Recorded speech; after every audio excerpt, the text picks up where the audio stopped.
잘 나오셨습니다. 오늘도 말씀으로 은혜 누리시기를 축복합니다.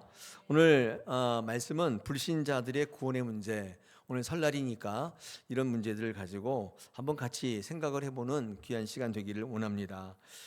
우리 오늘 설날인데 가정 예배지를 가지고 예배하셨나요? 정말요? 네.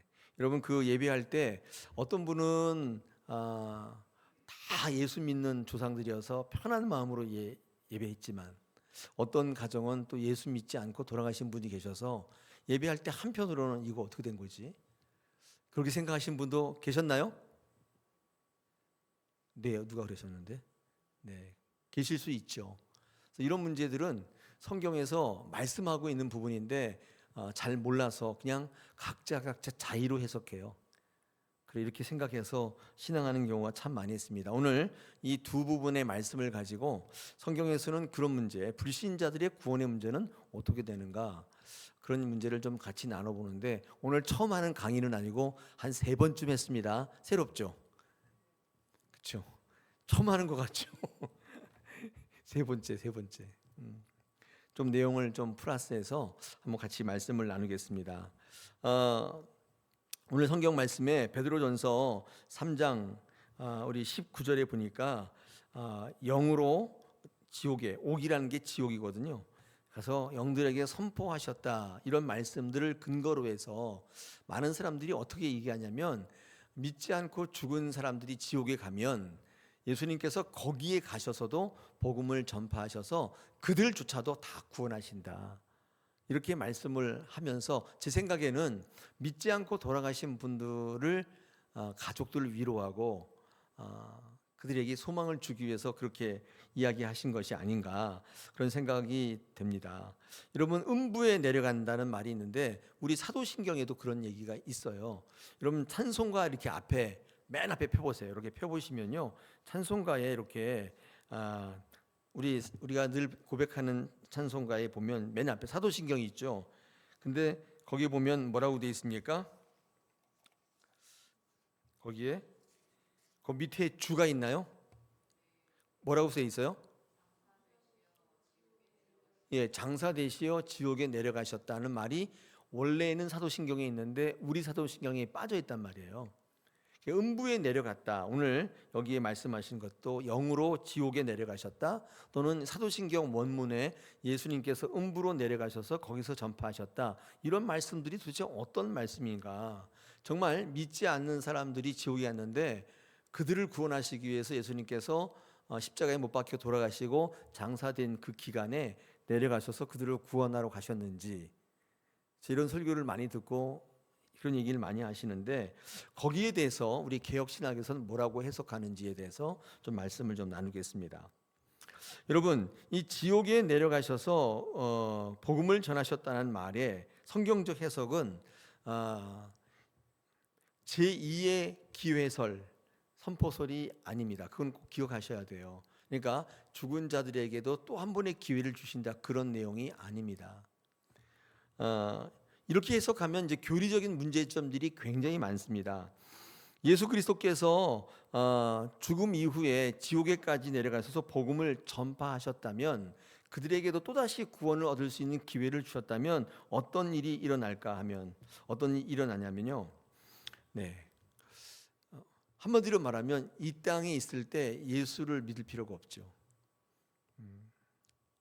예수님이 죽으실 때 한편의 강도와 같이 예수님을 한순간 마음으로 진심으로 고백하면, 영접하면 천국에 가게 된다, 이렇게 말할 경우에 그러면 성도의 삶의 성화와 성령의 변화의 역사는 무시되는 거죠. 예를 들어서 일평생 예수 믿으면서 넘어지고 쓰러지고를 반복하면서 이 성령이 역사하시, 성령은 어떤 한 시점에 역사하시는 게 아니라 인생 전반에 역사하시고, 또 성도의 삶 전체를 성화해서, 그 성화라는 게 어느 한순간에 성스럽게 바뀌는 게 아니라 계속 바뀌어 나가잖아요.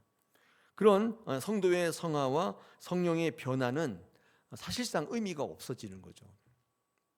여러분, 그러나 이 삶의 성화와 성령의 변화의 역사라는 것은 반드시 오랜 기간 동안 일어나는 것만은 아니에요. 그러니까 한순간 일어날 수도 있겠죠.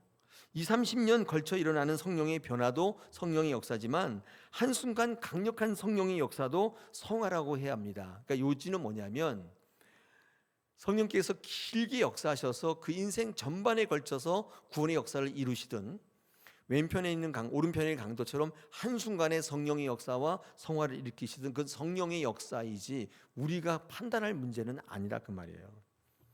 그러므로 중요한 것은 구원함에 있어서 성령에 의한 성화의 과정과 그 역사함이 중요한 것이지 그 기간이나 시간이 짧고 많음이 중요한 게 아니다. 이 사실을 먼저 여러분에게 알려드려요. 근데 중요한 게 하나 있습니다. 그건 뭐냐면 이런 삶의 과정 속에 성령의 역사이에요. 이 구원을 향한 성령의 역사는 삶의 과정, 즉 살아있을 때 삶의 과정 속의 역사이지 죽음 이후의 성령의 역사를 가리키는 말이 아니에요. 삶의 과정 속에서 역사는 성화와 성령의 역사라는 거예요. 죽음 이후의 성화의 과정을 성경은 단 한 번도 얘기한 적이 없어요. 구원에 있어서의 성화는 구원받은 성도들의 삶의 과정 속에서 살아가는 과정 속에서 성령에 의한 회복의 과정을 의미하는 거예요. 우리가 살아있을 때 이렇게 호흡할 때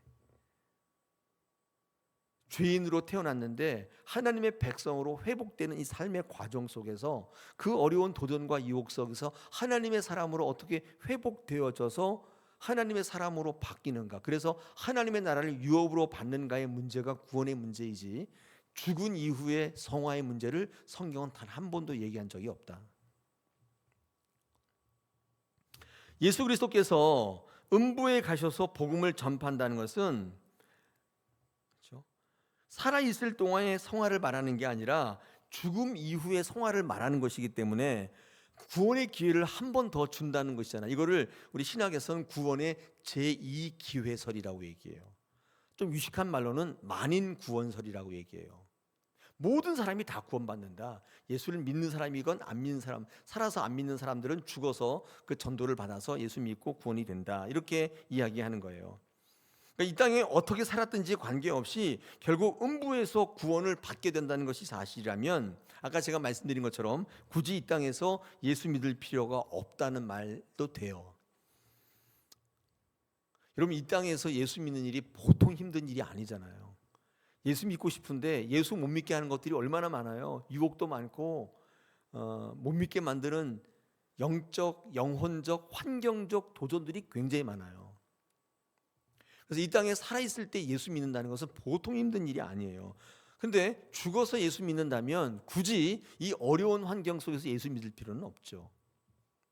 물론 죽고 난 다음에 예수를 안 믿었기 때문에 얼마 기간인지 모르지만 음부에서 고통을 받는다 하더라도 죽고 난 직후에 예수님이 음부에 오셔서 복음을 전함으로 구원이 있다면 제가 지금 말씀드린 것처럼 굳이 힘들고 어렵고 도전과 유혹이 많은 이 땅 위에서 성화와 믿음의 순종의 삶을 꼭 살아야 할 필요는 없게 되죠.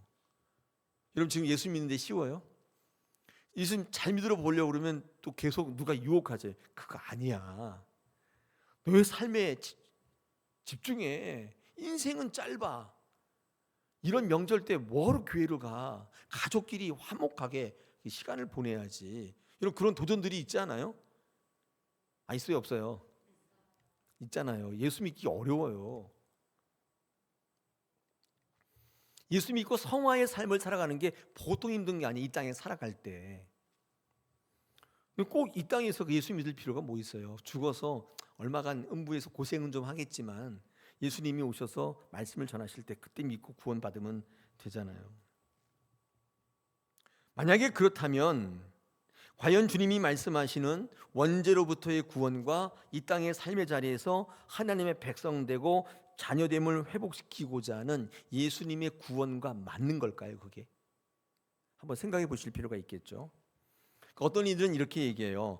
아무리 주님이 음부에서 복음을 전한다 해도 살아있을 때와 마찬가지로 믿을 사람은 믿고 믿지 않을 사람은 믿지 않을 것이라고 말합니다. 지금과 똑같을 거라는 거예요. 다 구원받지는 않을 거라고 이렇게 얘기하는데 여러분, 그렇지는 않습니다. 왜냐하면 여러분, 죽어서 심판을 경험하고 난 뒤에 믿음의 권면은 완전히 다른 거예요. 여러분, 지금 아무리 전해도 예수 믿지 않고 예수께로 내 마음을 드리지 못하는 이유 중에 하나가 뭐냐면 죽어서 이후에 어떤 일이 벌어질지 알지 못하기 때문이에요. 예수님 안 믿으면 지옥 가는지, 예수 믿으면 천국 가는지, 정말 천국과 지옥이 있는지 모르기 때문에 지금 아무리 전도해도 예수 안 믿는 거예요. 왜냐하면 그게 확실하지 않기 때문에 눈에 보이는 거 확실한 걸 지금 하는 거예요. 삶을 붙잡는 거거든요.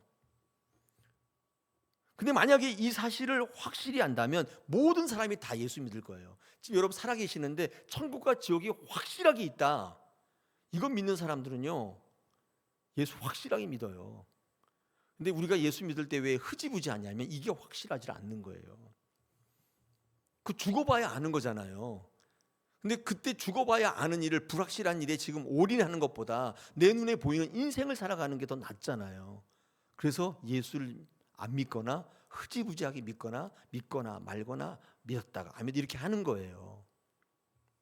여러분, 마태복음 13장 44절에 밭에 감추인 보화를 발견한 소장농이 있잖아요. 근데 그 사람은 집에 가서 모든 걸 다 팔아서 그 밭을 사고야 만다. 왜 그래요? 왜 그러냐면 그 밭에 엄청난 보물이 묻혀 있다는 사실을 확실히 알기 때문이에요. 그게 반드시 사는 거예요. 살까 말까, 샀다가 말다가 이렇게 안 한단 말이에요. 왜냐하면 확실히 알기 때문에. 여러분, 이게 천국의 비유거든요. 마태복음 13장 44절에 밭에 감추인 보화.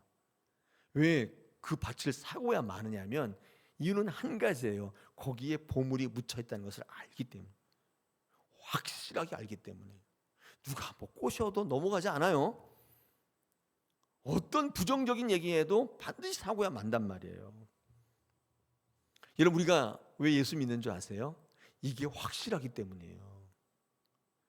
여러분, 교회를 나왔다 안 나왔다, 예수님이었다 말았다, 이런 분들은요 이게 확실하지가 않아요. 여러분, 히브리서 9장 앞에 제가 써왔습니다. 보면 27절에 한 번 죽는 것은 사람에게 정한 것이요 그 후에는 심판이 있다, 이 사실을 우리는 믿는 거예요. 그래서 이 설에 지금 가족들이 둘러앉아서 동양화 서양화 해야 되는데 그 다 팽기치고 여기 나와서 예배, 저는 오늘도 무슨 말씀을 하나 귀 기울이로, 그게 성령의 이끄심이든 여러분 습관적이든 관계없어요. 그게 가능한 거예요. 그 개혁주의 신학자 가운데에는 음부에 내려가사는 것을 좀 굉장히 진보적으로 제2의 기회설이라고 해석하는 분들이 있습니다. 대표적인 사람이 위링겐 몰트만이라는 사람이 만인 구원설을 계속 주장했었어요. 사랑의 하나님이시기 때문에 예수 안 믿었다는 이유로 지옥에 보내지 않으실 거다, 그건 사랑의 하나님이 아니지 않냐, 다 구원하실 거다, 염려하지 마라, 이렇게 말하는 사람이 있었습니다. 근데 제가 위에서 말씀한 것처럼 이 음부에 내려가사라는 어구를 예수님께서 지옥에 내려가셔서 그곳에 있는 죄인들에게도 복음을 설명하심으로 전함으로써 두 번째 기회를 주셨다고 주장하는 것은 교리적으로 굉장히 많은 문제를 갖고 있다. 아까 제가 말씀드렸죠. 그러면 이 땅에 애써서 교회 다닐 필요가 없는 거예요. 성화의 노력도 할 필요 없고 순종의 노력도 할 필요가 없어요. 이 땅에 살았을 때 예수 믿는 게 너무 힘들단 말이에요. 그래서 막말로 이 땅에서는 내 인생 충분히 살고 주일에 가족들이랑 캠핑 가고 열심히 교회 다 빠지고 하면서 죽어서 조금 고생하다가 예수 믿고 구원 받으면 되잖아요. 이런 논리도 가능하잖아요. 성령의 역사가 뭐가 필요 있어요?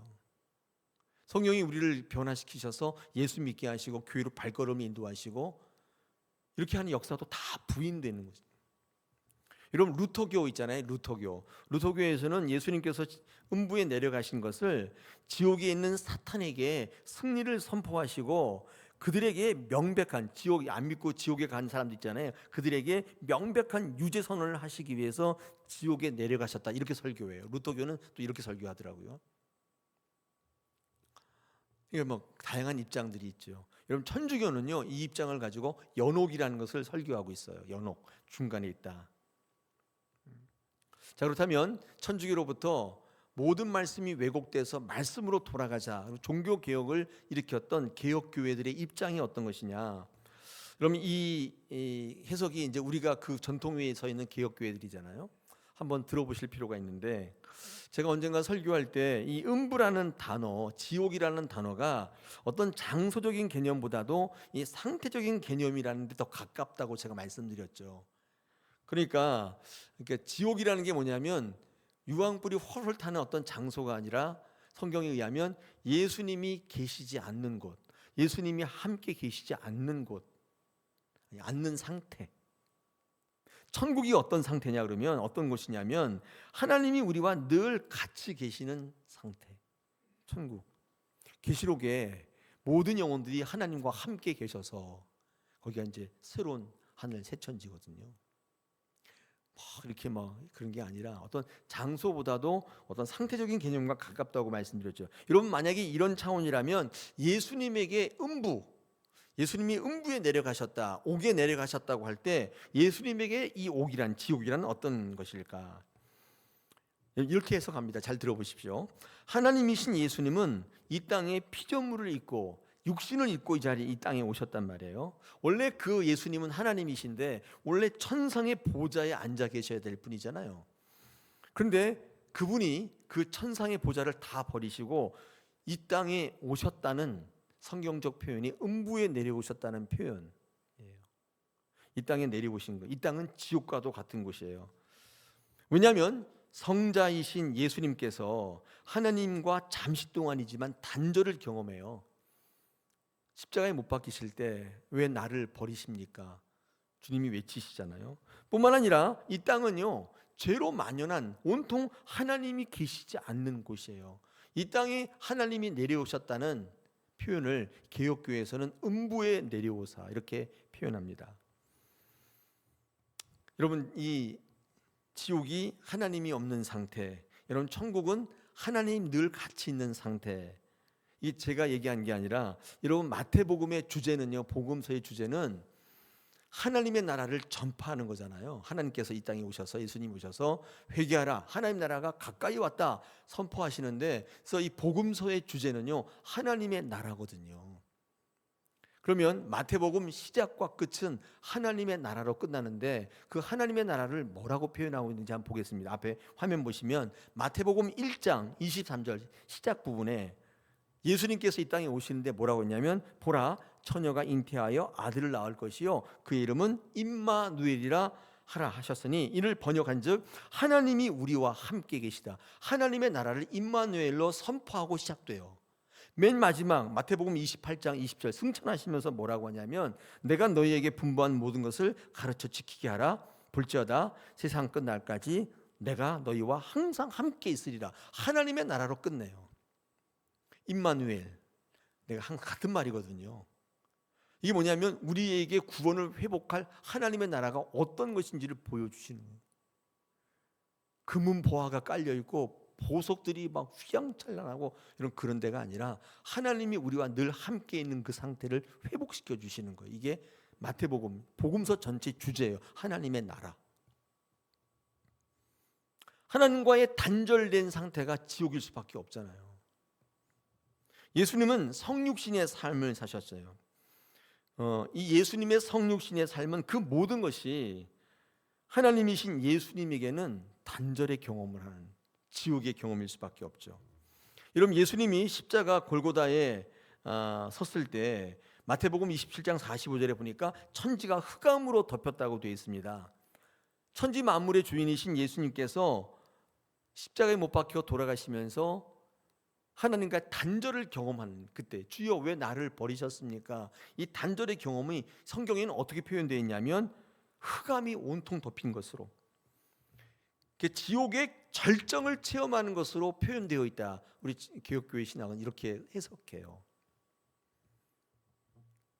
따라서 예수께서 음부에 내려가셨다는 표현은 지상에 성육신하여 내려오셨다는 또 다른 표현이며, 이 땅 위에서 하늘 보좌를 버리시고 자기 부인과 헌신의 삶을 사셨던 천상의 보좌를 다 왕관을 내려놓고 이 땅에 오신 그리스도로의 최고의 신적 고통을 의미하는 다른 표현이라고 해석하고 있다는 것입니다. 접수가 되나요? 너무 어려워요. 손 들어보세요. 없으시죠? 제가 최대한 쉽게. 그러니까 음부에 내려갔다는 표현을 예수님이 예수 믿지 않는 사람들을 구원하기 위해서 지옥에 내려가서 그런 표현이 아니라 예수님이 이 땅에 구원하러 오셨다는 그 성육신의 사건 자체를 그렇게 표현하는. 왜냐하면 이 땅이 음부일 수밖에 없는 게 하나님과 단절을 경험하게 하고, 이 땅은 하나님이 없는 사람들로 온통 다 하나님 필요 없다잖아요. 예수님이 내가 하나님이라고 아무리 설교해도 죽여버리잖아요. 거기 지옥을 경험하신. 그래서 예수가 음부에 내려가셨다는 표현은 이렇게 이해를 한다는 것입니다. 그러므로 실제로 지옥에 내려가셨다는 말이 아니라 고통의 절정의 자리인 십자가의 자리를 상징적으로 표현해 주는 것과 동시에, 우리가 그 지옥을 다, 우리가 가야 될 그 지옥을 주님께서 다 짊어지시고 미리 우리의 삶 속에 영원히 제거해 주셨다는 역설적인 표현으로도 사용되는 거예요. 주님이 이 땅에 음부에 내려오셨다는 것은 원래 우리가 가야 될 자리인데 대신 짊어지시고 모든 것을 다 이루셨다, 이렇게 표현한 거잖아요. 그래서 우리 개혁교회 믿음의 선진들이 뭐라고 고백했냐, 이 하이델베르그에 나오는 요리문답 44번째 문답에 다음과 같이 얘기하면, 제가 적어왔거든요. 보세요. 이렇게 하이델베르그 문답은 웨스트민스터 요리문답하고 굉장히 권위 있는 믿음의 선진들이 그들의 신앙의 고백을 적어놓은 거거든요. 여기 뭐라고 되어 있냐면 44번에 이렇게 질문이 있어요. 그가 음부에 내려가셨다는 말은 왜 신조에 덧붙여 있는 것입니까? 이런 질문이 있을 때 이렇게 답이 있습니다. 개인적인 위기와 유혹의 때에 나의 주님이신 그리스도께서 특별히 십자가에서, 또한 그 이전에도 말할 수 없는 영혼의 고뇌와 고통과 공포를 감당하심으로써 나를 지옥의 고뇌와 고통에서 구원하셨음을 나에게 확신시켜 주시기 위함입니다. 이렇게 표현하고 있습니다. 그러니까 음부에 내려갔다는 게 예수 믿지 않고 죽은 사람처럼 완전히 다르죠. 신앙 고백이 다르잖아요.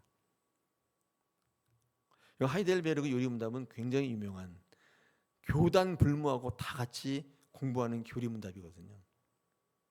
지금으로부터 700년 전에 쓰여진.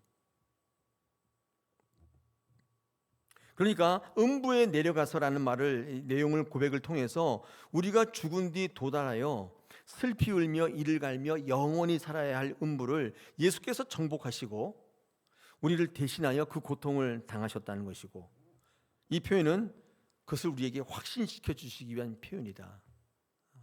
우리가 살아가는 이 땅의 음부, 여기에 내려오셔서 건져주시고, 대신에 예수님의 십자가 외에는 구원받을 수 없기 때문에 예수님이 그걸 다 짊어지시고 그 음부를 다 체험하셨다, 그런 표현인 거예요. 예수님은 십자가에 죽으신 뒤에 지옥에 내려가셔서 복음을 전파하신 것도 아니고 사탄에게 승리를 선포하신 것도 아니라는 거예요. 만일 십자가 지시고 죽은 이후에도 지옥에서 더 할 일이 남아 계셨더라면 주님은 십자가에서 다 이루었다 이렇게 선언하시면 안 되죠. 그럼 뭐라고 해야 돼요? 믿지 않고 죽은 영혼들을 구원하기 위해서 내가 지옥에서 아직 할 일이 남았다, 내가 죽은 뒤에 지옥에 내려가서 완성하겠다, 이렇게 말해야 되는 거 아니에요? 예수님은 십자가에서 다 이루셨다, 이렇게 말씀하셨다. 그러므로 예수님이 음부에 내려가셨다는 표현은 우리가 가야 될 지옥을 그분이 대신 짊어지시고 우리보다 먼저 앞서서 경험하시고 우리를 그 영원한 지옥의 고통에서 구원하셨다는 상징적인 성경적 표현으로 우리를 받아들인다. 믿지 않는 분들이 지옥에 가셔서 있으니까 너무 안타깝잖아요. 그러니까 이 표현을 그렇게 돌려서 해석해서 얘기들 많이 하세요. 근데 어떻게 그럴 수가 있어요? 충분히 그럴 수 있어요. 성경을요, 자기 입장에서 보면 불경도 만들 수 있다고. 전에 한번 제가 간증했는데, 제 고등학교, 중학교 때 가장 친한 친구 하나가 회장도 하고 예수 잘 믿었는데 그 어머니가 예수 안 믿고 돌아가셨거든요. 예수 안 믿고 돌아간 분들이 지옥에 간다는 말을 자기는 할 수가 없다는 거예요. 자기 어머니 때문에. 그래서 교회 안 다녀요. 나는 그거 믿을 수가 없다는 거예요. 믿고 싶어도 우리 엄마 때문에 못 믿는다는 거예요. 충분히 이해가 되는데 자기 입장에서 보면 받아들일 교리, 받아들이지 않을 교리가 갈라져요. 교리가. 그게 예수님이 말씀하시는 진리는 아닌데 상황이 그렇잖아요. 그래서 그 문장을 이렇게 해석도 하고 저렇게 해석도 가능한데 성경적으로 봐야 되는 거죠. 아까 제가 우리 읽으신 그 사도신경에 지옥에 내려가셔서 복음을 전파하셨다. 이 성경, 이 신앙 고백이 왜 우리 사도신경에 빠져 있어요? 그게 많은 성도들에게 은혜가 안 된단 말이에요. 왜냐하면 각 가정마다 예수 안 믿고 돌아가신 분들이 있단 말이에요. 그럼 그들은 다 지옥 가라는 얘기예요. 이걸 다 빼버렸어요. 여러분 세계 교회에 사도신경에 이게 빠져 있는 나라는 우리나라밖에 없어요. 다 그걸 고백해요. 예수님께서 지옥에 내려가셔서 복음을 전. 여러분 그 내용을 지금 제가 하이델베르 문답 교리와 더불어서 개혁교회에서는 어떻게 신앙을 해석하는지를 제가 소개해드렸어요. 근데 우리나라 교회는 그걸 빼버렸어요. 왜 뺐어요? 은혜가 안 돼. 예수님의 말씀도 예수님의 뜻도 우리가 딱 봐서 은혜가 안 되면 다 빼버려요. 그건 잘못된 거죠. 오늘 이 베드로전서 3장 19절을 제가 중심으로 읽었는데 여러분 4장 6절 한번 펴보세요. 한 장 더 넘기셔서 4장 6절을 보시면 여기에도 좀 오해할 만한 또 구절이 또 있어요. 한번 읽어볼게요. 제가 베드로전서 4장 6절 앞에 있습니다. 화면에 이를 위하여 죽은 자들에게도 복음이 전파되었으니 이는 육체로는 사람처럼 심판을 받으나 영으로는 하나님처럼 살게 하려 함이라. 여기서 죽은 자들에게도 복음이 전파되었다고 되어 있는데요. 그러니까 예수님께서 죽은 자들에게 가셔서 복음을 전파하셨다는 내용이 아닌가요? 이렇게 말씀할 수 있잖아요. 그래요, 안 그래요? 그렇잖아요. 그러면 여기에 쓰인 죽은 자들이라는 도대체 어떤 사람들이냐? 이 단어의 개념을 좀 정리하실 필요가 있는데 여러분 초대 교회는요 예수님이 재림이 자기들이 살아있을 때 생전에 일어날 것이라고 믿는 분들이 굉장히 많았대요. 마태복음 16장 28절입니다. 앞에 보십시오. 여기 진실로 너희에게 이르노니 여기 서 있는 사람 중에 죽기 전에 인자가 그 왕권을 가지고 온 것을 볼 자들이 있다. 자기가 살아있을 때 예수 그리스도가 재림하는 것을 볼 자가 있다. 그래서 다 자기 생전에 금방 오실 줄 알았던 거예요. 그런데 문제는 뭐냐면 예수님이 오시기 전에 많은 사람들이 죽었고 지금 2000년이 흘렀는데 굉장히 많은 사람들이 죽었단 말이죠. 그렇다면 예수님을 믿고도 예수님이 재림하시기 전에 죽어버린 사람들은 어떻게 되는 거죠? 여러분 성경에는요 이 성도의 죽음을 가리켜서 잠을 잔다는 설명으로 많이 표현하고 있습니다. 베드로는 그렇게 예수 그리스도의 재림 전에 죽은 성도들을 가리켜서 죽은 자들이라고 불렀는데 여기서 죽은 자들은 예수님의 재림 전에 죽은 자들을 이야기하는 거죠. 그런 차원에서 죽은 자들, 즉 예수님이 다시 오시기 전에 죽은 자들에게는 이미 복음이 전파되었다는 뜻이에요. 이 죽은 자들이라는 것은 예수님 이후에 안 믿고 죽어가지고 예수님이 지옥에 내려가서 그 죽은 자들이 아니라 예수님이 그 오시기 재림하기 전에 이미 죽은 자들, 다 그 전에 자기가 그걸 볼 줄 알았던 사람, 보지 못하고 죽었던 사람들, 그 사람들 얘기하는 거예요. 다시 말해 지금 죽어 있는 자들이 과거에 살았을 때 이미 복음이 전파되었다는 뜻이에요. 그래서 예수님이 죽은 그들에게 가셔서 복음을 전했다는 말이 아니라 예수님이 이 세상에 오시기 전에 이미 그들에게도 복음이 증거되었다는 말이에요. 그들은 살아있을 때 복음을 들었다는 얘기예요. 이거를 그렇게 해석하면 또 그렇게 들리는데 그런 말이 아닙니다. 무슨 말씀인지 아시죠? 그러니까 지옥에 내려가셔서 그러면 복음을 전하셔서 예수 안 믿는 사람들도 다 구원을 받게 하신다. 그 내용이 아닙니다. 무슨 양심의 심판 그런 얘기가 아니에요. 이거 꼭 기억하셔야 돼요. 자, 그렇다면 예수 안 믿고 죽은 사람들의 영혼은 과연 어떻게 될까? 여러분 혹시 속으로 그들도 다 천국 간다 이 말씀을 기대하셨죠? 그래서 우리 가정에 그런 분들이 있는데 뭐 할머니든 할아버지든 뭐 친척이든 그런 분이 계시는데 항상 이런 얘기할 때마다 그들이 떠올라서 좀 괴로웠는데 그럼 그들은 어떻게 될까? 예. 근데 여러분 만약에 누군가가 저에게 그 말을 묻는다면 예수 믿지 않고 죽은 영혼들은 어떻게 될까? 그러면 답은 뭐냐면요, 알 수 없다예요. 알 수 없다. 왜 그러냐면요, 우리가 판단할 영역이 아니에요. 저 얘기 한번 들어보세요. 예수 믿는 사람들은 반드시 천국 갈 것으로 믿어요. 특히 로마서 10장 13절 같은 데 말씀에 의지하지 뭐라고 되냐면 누구든지 주의 이름을 부르는 자는 구원을 얻는다 이렇게 되어 있기 때문에 예수 믿는 자는 다 천국 갈 것이라고 믿어요. 그런데 반면에 예수 믿고도 지옥에 가는 영혼들이 많을 것이라는 것은 잘 몰라요. 마태복음 7장 21절 밑에 나더러 주여 주여 하는 자마다 다 천국에 들어갈 것이 아니라고 얘기하잖아요. 다만 하늘에 있는 하나님의 내 아버지의 뜻대로 행하는 자라야 간다. 그러니까 예수 믿었다고 다 천국 간다고 말할 수도 없어요. 왜냐하면 주여 주여 한다고 다 천국 못 간다고 돼 있잖아요. 그런데 우리는 예수 안 믿고 죽은 영혼들은 반드시 지옥 간다고 선언해요. 같은 논리예요.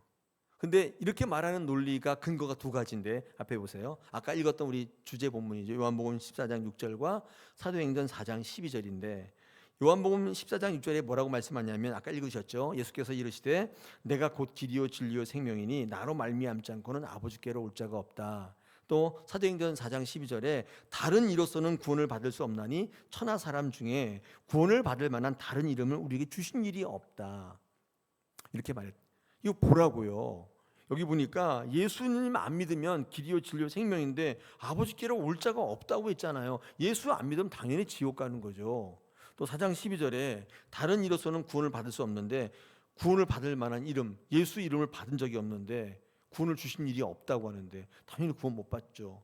그러니까 예수 안 믿고 다 죽으면 다 지옥 간다고 말하는 사람들의 논리가 이 두 가지예요.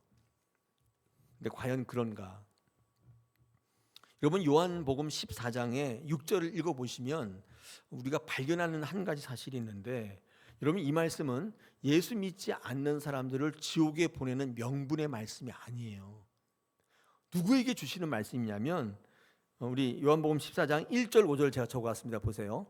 1절에 예수님께서 말씀할 때 너희는 마음에 근심하지 말라 하나님을 믿으니 또 나를 믿으니 너희는 누구냐면 제자들이거든요. 특히 5절에 도마가 그런 말씀을 듣고 도마가 이르되 주여 주께서 어디로 가시는지 우리가 알지 못하거늘 그 길을 어찌 알겠사옵나이까. 이런 말씀을 할 때 그 다음에 예수님께서 내가 곧 길이요 진리요 생명이니 나로 말미암지 않고는 아버지께로 올 자가 없다고 말씀하신 거예요. 그러니까 이 요한복음 14장 6절은요 화자와 청자가 누구냐면 화자는 예수님이시고 청자는 제자들이에요. 제자들에게 주는 말씀이에요. 저 바깥에 예수 안 믿고 돌아다니는 사람들에게 주는 지옥의 명분의 말씀은 아니에요. 즉 예수 안 믿고 죽은 사람들에게 주는 말씀이 아니에요. 믿는 제자들에게 주시는 말씀이에요. 여러분 제자들은 어떤 사람이냐면 예수님을 잘 아는 사람들, 예수님과 장시간 동고동락했던 사람들이에요. 그런 너희들은 적어도 나와 오랜 시간 같이 시간을 축적하고 같이 있었던 너희들은 적어도 나로 말미암지 않고는 예수께로 갈 수가 없다는. 적어도 너희들은. 왜요? 예수님을 잘 알고 있기 때문에, 예수님을 잘 아는 사람들이기 때문에 너희들은 그 아는 것을 실천해야 될 의무가 있는 사람들이라는 거예요. 다시 한번 말씀드리는데 예수 누군지도 몰라요. 저 아프리카 토인에 태어나가지고 예수가 평생 있는지도 몰라요. 그런 사람들이 예수 안 믿었다는 이유로 지옥에 보내는 명분의 말씀이 아니에요. 요한복음 14장 6절은 그 말씀이 아니라 제자인데 믿지 않아요. 그렇게 오랫동안 예수님을 믿었는데 공부했는데 동고동락했는데 그 말을 믿지 않는 그들에게 주는 말씀이에요. 적어도 너희들의 구원은 나로 말미암지 않고는 안 된다는, 그걸 믿어야 할 책임이 있고 의무가 있는 너희들에게 주는 거예요. 여러분 이거 바꿔보면 여기 있는 여러분들은 다른 것으로 구원을 얻으려고 하면 안 된단 말이에요. 수십 년 동안 예수 믿었단 말이에요. 매일 주일마다 설교 말씀을 듣고 있단 말이에요. 아니 심지어는 설날까지 와서 예배드리고 있단 말이에요. 그런 너희들은 내가 길이요 진리요 생명이라는 것을 알아야 한다는 그 말씀을 하는 것이죠. 적어도 저와 여러분은 딴 데서 구원 찾으면 안 돼요. 왜요? 예수님과 오랜 시간 같이 있었단 말이에요. 여러분 마태복음 아니 사도행전 4장 12절 여기 다시 보여주세요.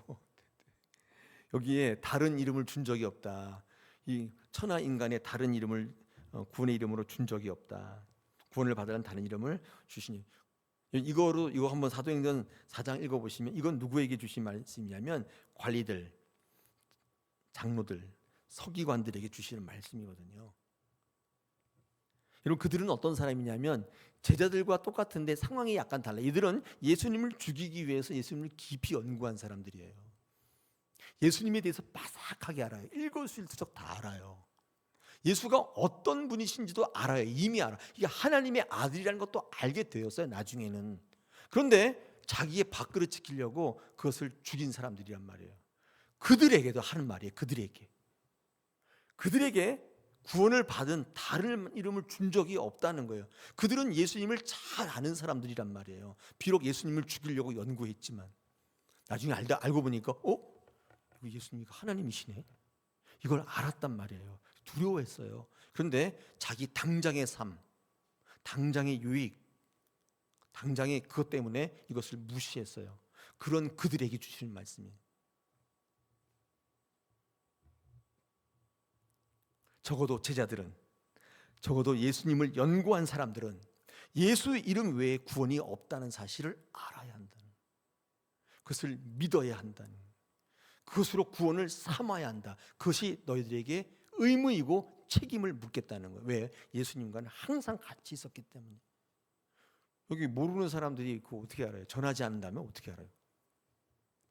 그들이 지옥 같다고, 믿는 사람이 천국 같다고 함부로 얘기할 수가 없다는 하나님의 영역이에요.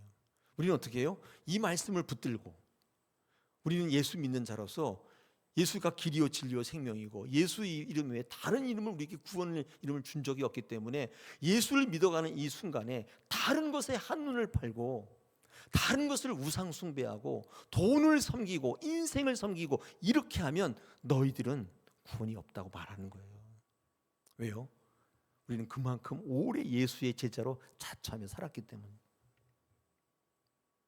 길거리에 예수도 모르고 왔다 갔다 하는 저 사람들, 좌우를 분별하지 못하는 저들을 지옥 보내기 위한 명분의 말씀이 아니에요.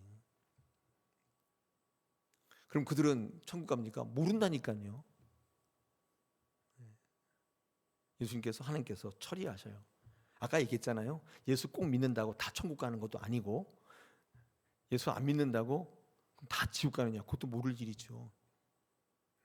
하나님께서 판단하시는데 우리가 판단할 영역이 아니에요.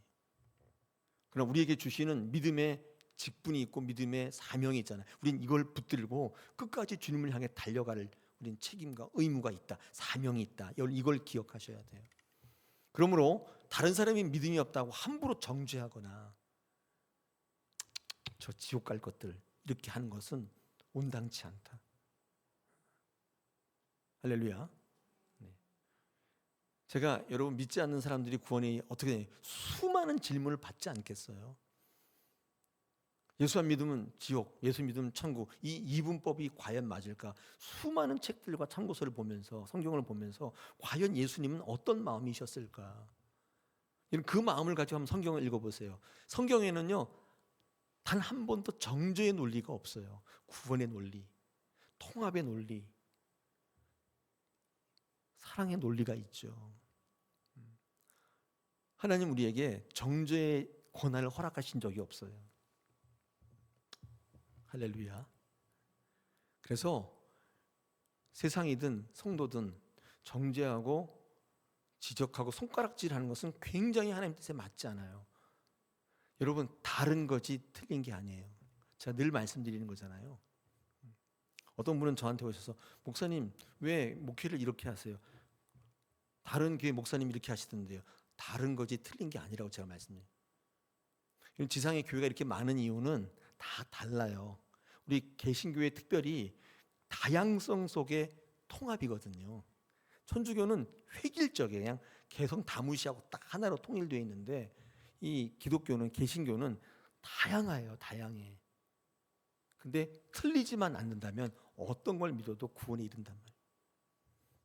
그래서 자기의 이렇게 맞는 게 있어요. 맞는 게 있어요. 우리 교회에서 들고 나는 게 너무 자연스럽잖아요. 들었다가 나갔다 들었다. 근데 여러분 꼭 기억하셔야 되는데 다사랑교회에서 안수 받은 분들은 못 나가요. 그 하나님 허락하지 않으시는 거예요. 항존직은 여기서 죽어야 되는 거예요. 그래서 안수 받으신 거예요. 그분들은 안 맞아도 못 나가는 거예요. 안 맞는 경우가 얼마든지 있을 수 있잖아요. 모든 분들이 다 어떤 이렇게 교회의 어떤 바탕과 분위기가 맞냐, 그렇지는 않아요. 우리 새가족이 오시면 얘기해 보면 은혜를 누리시기도 하지만 어떤 분은 힘들어하세요. 왜냐하면 이제까지 평생에 교회 다녔던 거 안 맞거든요. 근데 안 맞는데 틀린 건 아니에요. 다른 거지. 이게 되게 중요한 건데, 그래서 여러분 막 정죄하고 나는 맞는데 너는 틀렸다고 하고, 여러분 이것은 믿는 사람들의 모습은 아니다. 품어주고 이해해주고 용납해주는 거예요. 그리고 괜찮다고 얘기해주고, 하나님이 계시니까 뭐가 문제냐? 문제는 뭐냐면 네가 하나님과 늘 함께 있는 거라고 얘기해 주셔야 돼요. 오늘 새벽에도 말씀드렸는데 힘들어하는 분들이 교회 오시잖아요. 그러면 우리 성도들은 하나님의 말씀으로 위로하셔야 돼요. 집사님, 그런 게 아닙니다. 우리의 겉은 날마다 후패하지만 우리의 속은 날마다 새로워지고요. 우리가 지금 잠시 받는 환란이 경한 건데 이게 지극히 크게 보이거든요. 집사님, 그러나 우리에게 준비한 영원한 중한 영광이 있다고. 주님, 집사님 이렇게 하시면 안 된다고. 하나님의 말씀이 있지 않냐고. 힘내시라고. 이런 믿음의 권면을 받으면 묘하게 소망이 생기는 거 아세요? 이게 우리가 할 믿음의 권면이고 소망인 거예요. 우리 교회는 이런 위로가 넘쳐야 돼요. 우리 믿음의 선진들은요, 특히 항존직들은 이미 신앙을 갖고 있는 분들이기 때문에 그런 분들을 발견하면 가셔서 위로하시고 손잡아 주시고 믿음의 권면을 해주셔서 그가 끝까지 달려가도록 권면해 주시는 거예요. 할렐루야. 여러분, 정죄하거나 지적하지 마세요. 하나님께서 다 알고 계시기 때문에 저와 여러분의 삶 속에 그 주관자가 하나님이신 것을 믿습니다. 할렐루야. 우리 이 시간에 찬양을 하겠습니다. 우리 이 시간에 같이 결단 찬양은